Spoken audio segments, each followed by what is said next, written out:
Welcome to Sharpman Academy.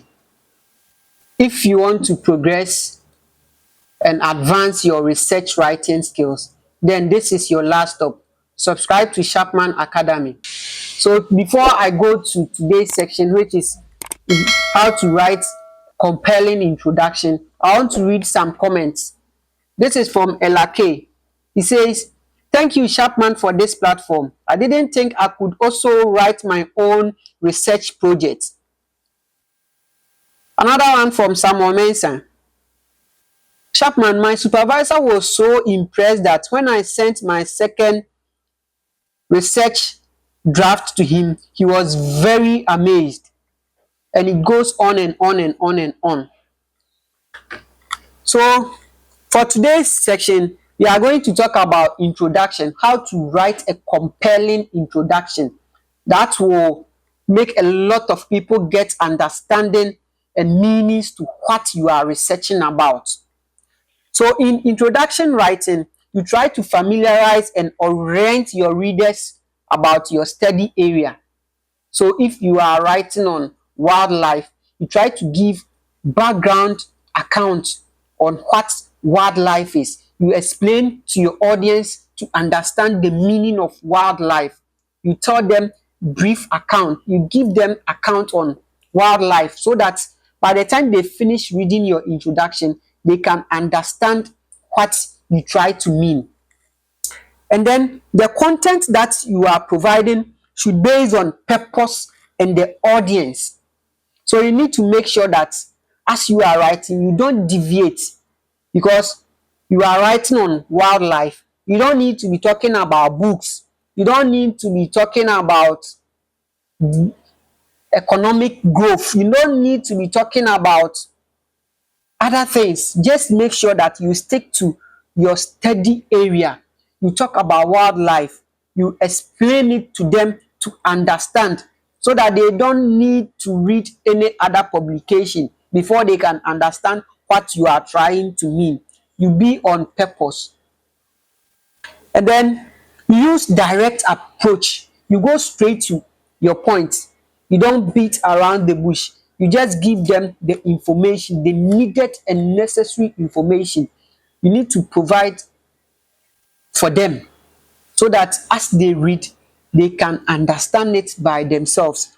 So you need to be direct. You don't have to beat around the bush. Just go straight to the point. Give them the information that they are entitled to have. And then you don't hide any information or any detail until the end. Provide them the information. Just give them the main information, like every information on wildlife, which is purpose on the content. You give it to them. You provide them with the necessary information. Don't save any information for later that you will explain them when you are concluding. That is not the place to give detailed account. You provide detailed account in your background, so that by the time they finish reading your research work, they can understand your study area. There are some purposes for writing a research introduction or introduction for a research proposal. So some of the purpose are: you provide a research space. So you open up to wildlife. You give account on wildlife.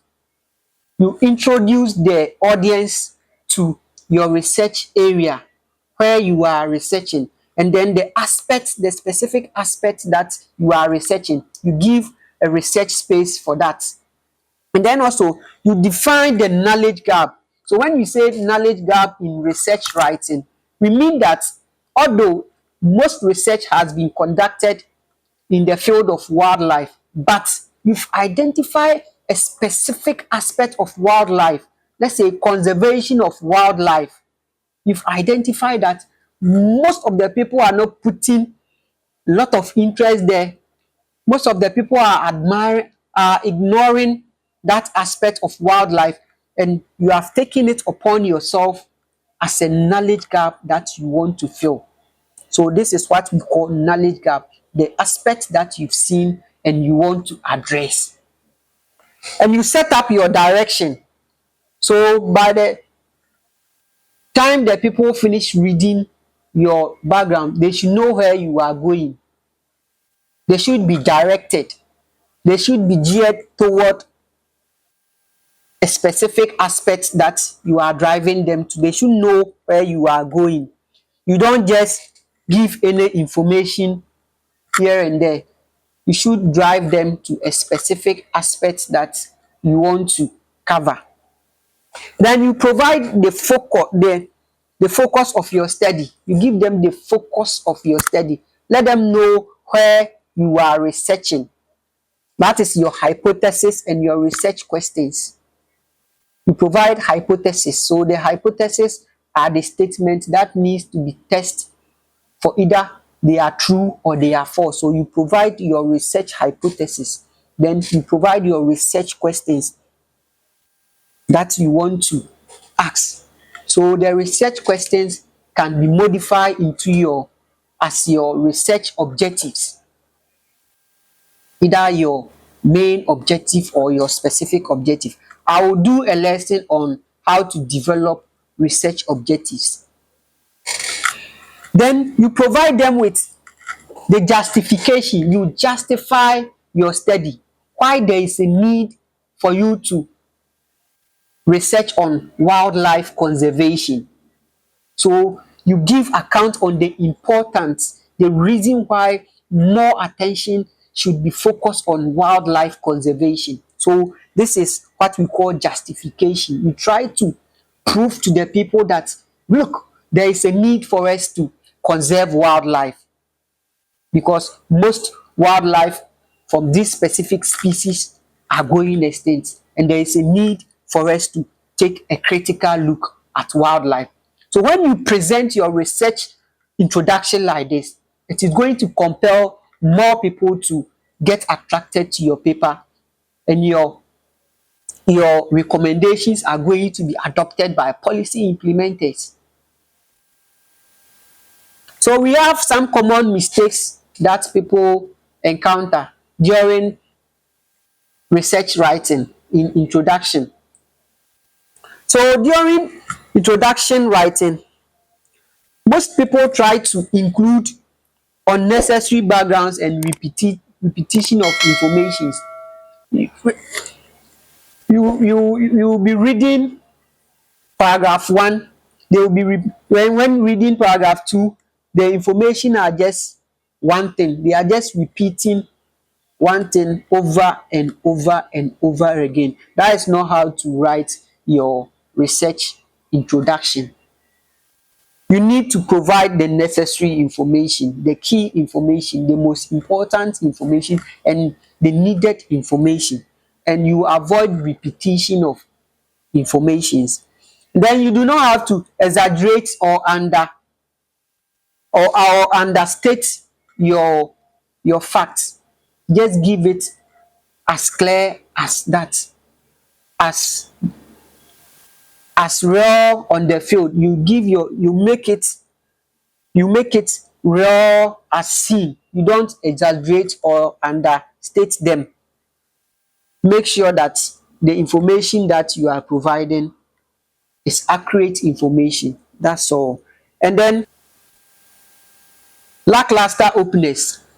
It's like the research that they are doing, they don't have any interest. They are not cooperating, not putting any enthusiasm into the work that they are doing.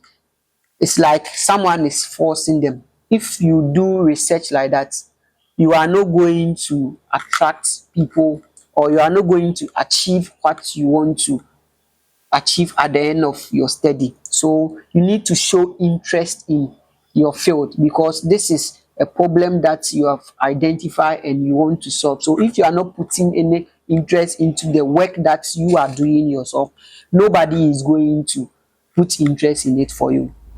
And then others too, they also provide weak flow weak flow of the work. Like when you read their work, chapter 1 is talking about different thing, I mean the paragraph 1 is talking about different thing, paragraph 2 is also talking about different things. Like there is no cohesion between the paragraph. So by the time you read it, you yourself, you are confused. So please, when you are writing your research introduction or your proposal introduction, you need to make sure that there is a cohesion. Reading paragraph 1 will lead you to paragraph 2, paragraph 3, and then the subsequent paragraph, so that by the time someone finish reading your introduction, they will get to understand the cohesion and then get to understand what your study is about. It makes it easy for people to read and understand your introduction without they referring to any other material. And then some people too, they do not give grounds to the important aspects of the work. So what do I mean by giving grounds to the important aspect of your work? So let's say you've stated a statistics that is backing your study, but you are not providing any reference to that. So when you provide any statistics or any evidence, you need to provide a reference to support it.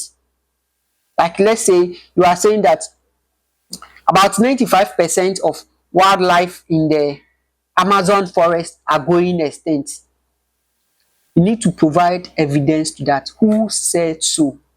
Provide evidence. So according to so so and so, about 95% of wildlife in the Amazon forest are going extinct. Then if someone want to refer, they can go back to that particular study and do their reference on that. So whenever you provide any argument in your research writing or in your introduction writing, you need to provide grounds for that. Provide research informations, reference to back your evidence.